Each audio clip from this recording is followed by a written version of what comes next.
नमस्कार। मैं चंद्रमणि मिश्र, डाइट प्रवक्ता बलरामपुर। आज आरंभिक स्तर पर भाषा की पठन लेखन क्षमता के विकास की 7वीं इकाई के कुछ प्रमुख शीर्षकों को लेकर के इस वीडियो के माध्यम से उपस्थित हुआ हूँ। वह प्रमुख शीर्षक अनुमान लगाना, प्रश्न पूछते हुए चर्चा करना, पाठ की मुख्य बातें निकालना, रणनीतियों का शिक्षण, शब्दावली शिक्षण तथा शब्दों का स्तर है। प्रथम, प्रवाहपूर्ण डिकोडिंग। प्रवाहपूर्ण डिकोडिंग पढ़कर समझने की आधारशिलाओं में एक है। पढ़कर समझने की जो आधारशिलाएं हैं उसमें प्रवाहपूर्ण डिकोडिंग, दुनिया के बारे में पूर्व ज्ञान, शब्द भंडार, पढ़ने की प्रेरणा तथा पढ़ने से जुड़ी रणनीतियां सम्मिलित हैं। प्रवाहपूर्ण डिकोडिंग। प्रवाहपूर्ण डिकोडिंग दो शब्दों से मिलकर बना है, प्रवाहपूर्ण और डिकोडिंग। जैसा कि हम जानते हैं कि प्रवाहपूर्ण यानी निरंतर बहाव युक्त या प्रवाहमय। डिकोडिंग का अर्थ है शब्द की पहचान और अर्थ निर्माण। बच्चा पढ़कर कितना समझ रहा है यह उसके प्रवाहपूर्ण डिकोडिंग पर भी निर्भर करता है। आपने देखा होगा कि कुछ बच्चे इस तरह से पढ़ते हैं, ह हपा मंत्र हा, थ थपई मंत्र थी, हाथी, न नपई मंत्र ने, हाथी ने, क ह पग मंत्र हा, कहा। इस तरह से वो पढ़ तो लेते हैं, लेकिन अगर उनसे इस संबंध में कुछ पूछा जाता है तो उसका जवाब नहीं दे पाते। ऐसा क्यों? क्योंकि उनका अधिकांश समय तो वर्णों को जोड़कर शब्द बनाने में लग गया, जिसके कारण वे आगे का शब्द पढ़ते समय पीछे का शब्द भूल जा रहे थे और वह सचेत रूप से अर्थ को समझने पर ध्यान नहीं दे पाए। अगर पढ़ते समय गति स्वतः स्फूर्त न हो तो पढ़े हुए को समझना काफी कठिन हो जाता है।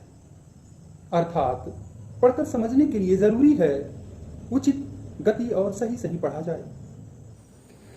प्रवाहपूर्ण डिकोडिंग चूंकि यह पढ़कर समझने की आधारशिलाओं में से एक है, तो ये प्रवाहपूर्ण डिकोडिंग पढ़कर समझने के लिए आवश्यक तो है किंतु पर्याप्त नहीं।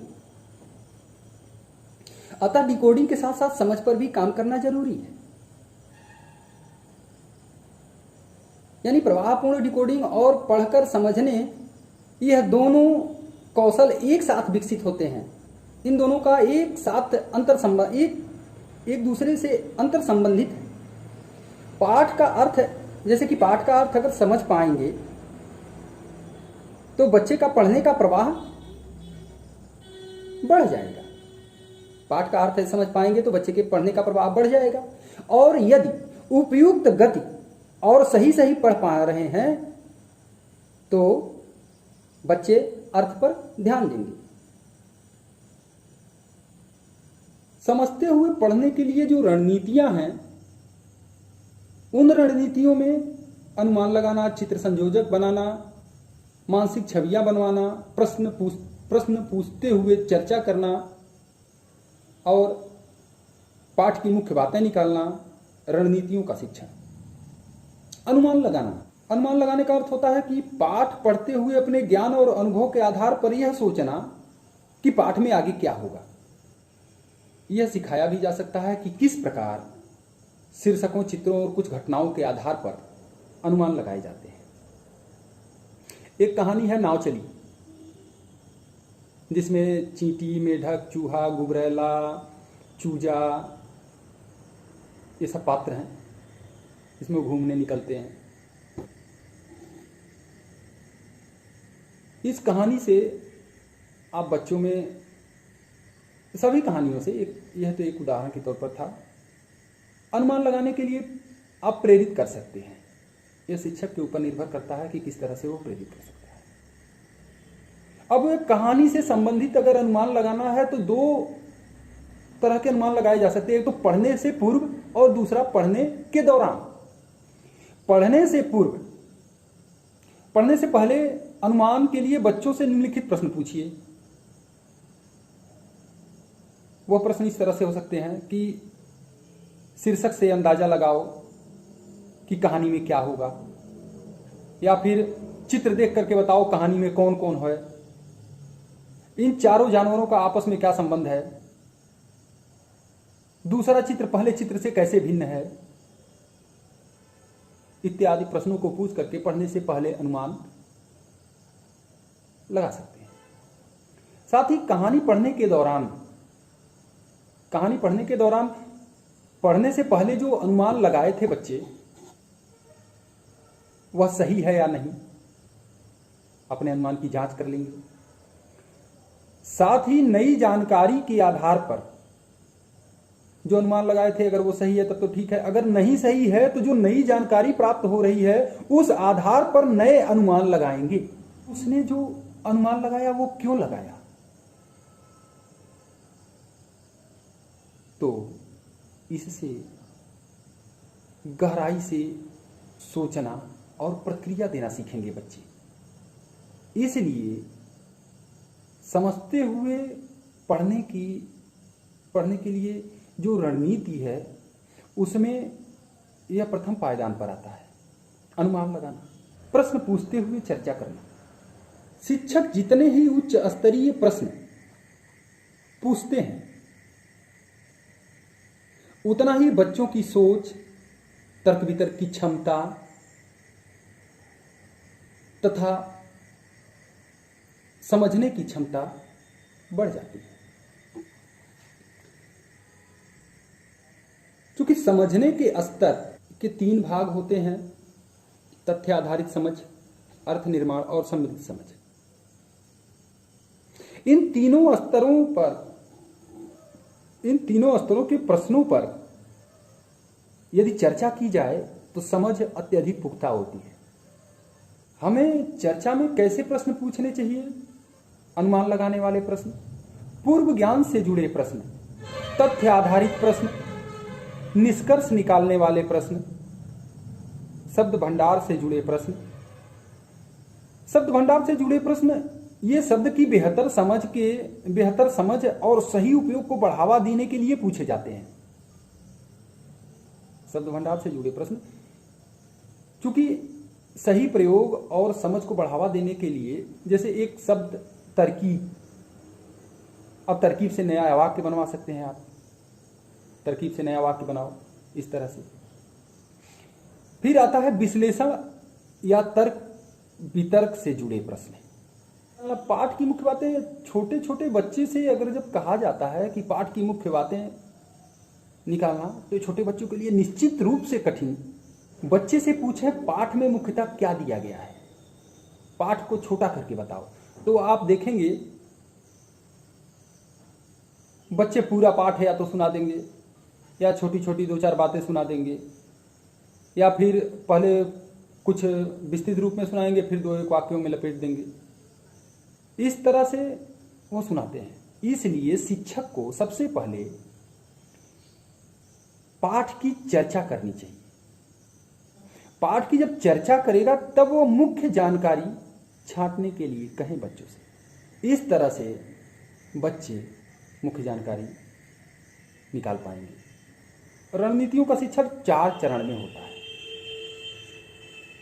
प्रारंभ में रणनीति का प्रयोग करके दिखाने की पूरी जिम्मेदारी शिक्षक की होती है। आखिरी तक पहुंचते पहुंचते पूरी जिम्मेदारी बच्चों की हो जाती है। ये रणनीतियों का शिक्षण 4 चरण हैं। प्रथम चरण में मैं करूं अर्थात शिक्षक करे। द्वितीय चरण में हम करें अर्थात शिक्षक और छात्र दोनों मिलकर के करें। तृतीय चरण में तुम मिल करो, यानी सभी छात्र आपस में मिलकर के उस रणनीति का प्रयोग करें, जो सिखाया गया है, जो बताया गया है उसका प्रयोग करें। और अंतिम पायदान पर तुम स्वयं करो, यानी छात्र खुद वह रणनीति प्रयोग करने लगे। इस तरह से हम देखते हैं कि जब किसी रणनीति का अभ्यास कई बार हो जाता है तो बच्चे उसे स्वतंत्र रूप से प्रयोग करने लगते हैं। शिक्षक छात्रों की समझ परखते हैं और आवश्यकता अनुसार मार्गदर्शन देते हैं।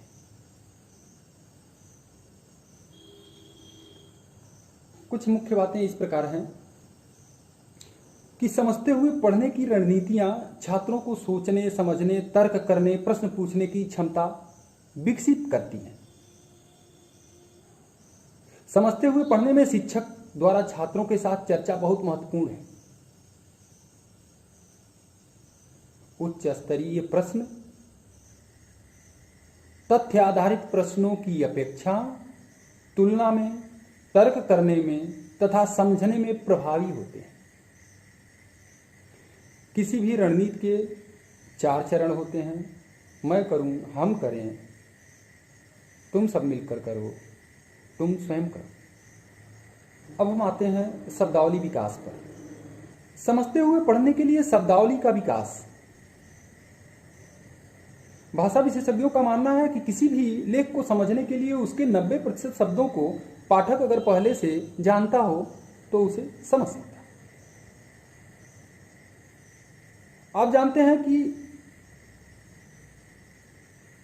बड़ी शब्दावली से अच्छे पाठक होने की संभावना अधिक होती है, जबकि अच्छे पाठक होने से ज्यादा पढ़ा जा सकता है और ज्यादा पढ़ने से छात्रों की शब्दावली और भी विकसित होती है। आपस में अंतर संबंधित है। शब्दावली का शिक्षण आप देखते होंगे कि काठिन्य निवारण के तहत शिक्षक ब्लैक बोर्ड पर कुछ शब्द और अर्थ को लिख देता है, या फिर चार्ट पेपर पे बना के लाते हैं, उसके बाद लगा देते हैं और बच्चों से कहते हैं कि याद कर लिया जाए, याद करो। इससे मुख्य उद्देश्य पूरा नहीं होता। किसी शब्द को एक बार पढ़कर या सुनकर नहीं जान सकते। जानने के लिए जब हम शब्द को अलग अलग संदर्भों में सुनते और पढ़ते हैं तब वह हमारी स्मृति का हिस्सा बनता है और हमारी समझ उस शब्द के प्रति विकसित होती है। डेल एडगर और ओरुर्क, ये 3 लोग हैं, इनके अनुसार शब्द को पूरी तरह से जानने के 4 स्तर हैं।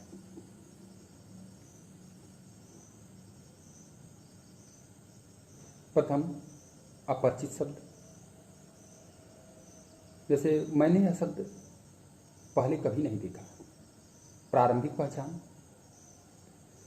मैंने यह शब्द सुना तो है पर इसका अर्थ नहीं पता। आंशिक शब्द ज्ञान, इस संदर्भ में शब्द का अर्थ पता है मुझे, लेकिन पूर्ण शब्द ज्ञान, मुझे यह शब्द मालूम है और अलग अलग संदर्भों में इसका प्रयोग पता है। अर्थ को केवल याद कर लेने से पूर्ण शब्द ज्ञान नहीं होता।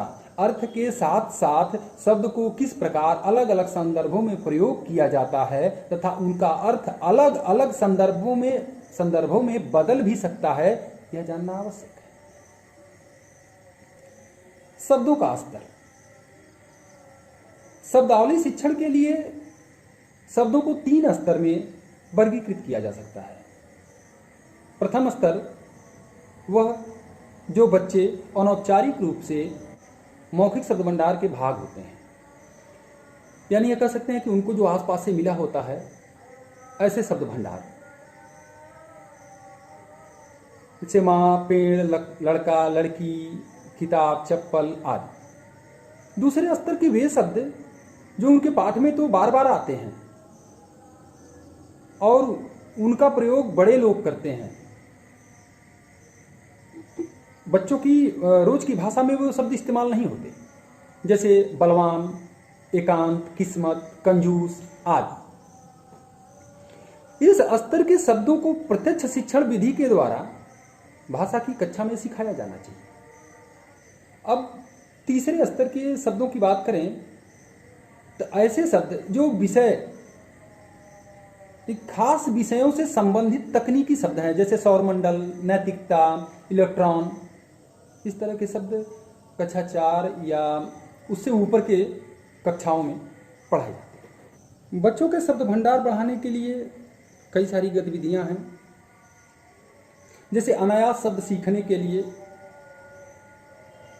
छात्रों के साथ बहुत सारे विषयों पर चर्चा करें और चर्चा के दौरान यह सोचें कि किस शब्द कि कौन कौन से शब्द का हमें परिचय कराना है और किस शब्द का हमें प्रयोग करके दिखाना है। दूसरा, बच्चे को स्वतंत्र रूप से जितनी अलग अलग किताबें पढ़ेंगे उतनी ही उनकी शब्दावली विकसित होगी और समझ क्षमता बढ़ेगी। इसलिए उन्हें अलग अलग विषयों की, लेकिन उनके स्तर के अनुकूल, पाठ्यक्रम से अलग हो तो भी लाइब्रेरी से किताब चुनने और पढ़ने का मौका देना चाहिए। बच्चे अनायास ही शब्दावली सीखें, इसके लिए शिक्षक द्वारा कहानी सुनाया जाए, छात्रों के साथ मौखिक भाषा विकास के खेल किए जा सकते हैं, चित्रों पर चर्चा की जा सकती है, कहानी पर चर्चा या बच्चों द्वारा पुनः कहानी सुनी जाए। प्रत्यक्ष शब्दावली शिक्षण के द्वारा नए शब्दों को सिखाना। शिक्षण, बहुत सारे बच्चे शब्दों के अनायास परिचित हो जाते हैं, परंतु बहुत सारे ऐसे शब्द हैं जो सुनने में कम मिलते हैं या पढ़ने पर अर्थ समझ में नहीं आते। ऐसे शब्दों के लिए प्रत्यक्ष शब्दावली शिक्षण आवश्यक है।